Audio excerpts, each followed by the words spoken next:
well, and continue. I mean, there's always, creation is a lifelong thing, and I still am finding new things, and of course, as a composer and improviser, working on developing my music, and in both what I can say and my craft, and I allow myself to be influenced by things that I hear.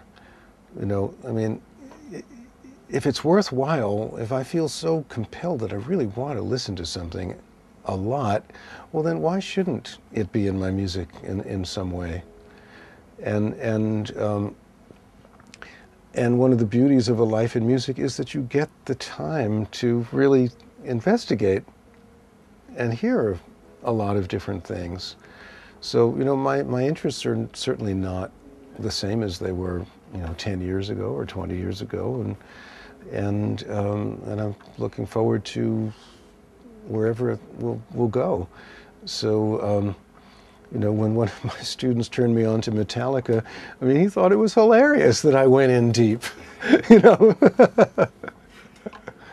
But I thought it was just fantastic music. I mean, I think those guys really are great musicians who happen to be extremely driven and successful, because it happened that what they wanted to express could communicate on a really mass level. And there are times I really wish that my music had somehow connected to a mass level in a bigger way than it has, but so be it.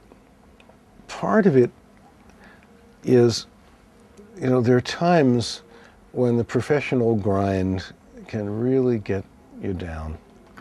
There are times when I think to myself, gee, I remember really loving having a lot of time to practice. I mean, I don't have the kind of time to practice that I did in my 20s. Those oceans of time. I mean, I'm glad that I'm busier, I really am, but, I miss that. There are times where, especially perhaps early in your career, where you're doing a lot of gigs that, if you could, you'd say, gee, I really don't want to do this anymore. I'd like to focus there.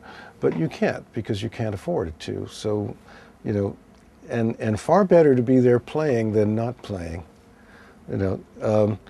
So it's just remembering that, it's important to spend a little bit of time, for yourself, that no matter what gig I did, I made it a point, like, I've got to find something in this that I'm going to learn from, something in this that I'm going to grow from in some way, that I never want to just come home and feel that I peddled my time and I got X amount of dollars and that's all I got.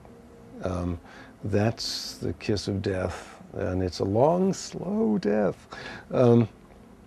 So, maybe what it was that I said, okay, I played this show and it was the same music night after night, but I worked on my discipline so I could play it as if it was the first time every night. I didn't succumb to just getting bored. There's a tricky lick and I worked on it every night. Something like that. Or I toured once with a German big band, and I had one little solo spot, and I made myself a promise I was not going to play the same thing ever twice. I was really going to just grab onto this music and look at it differently every night.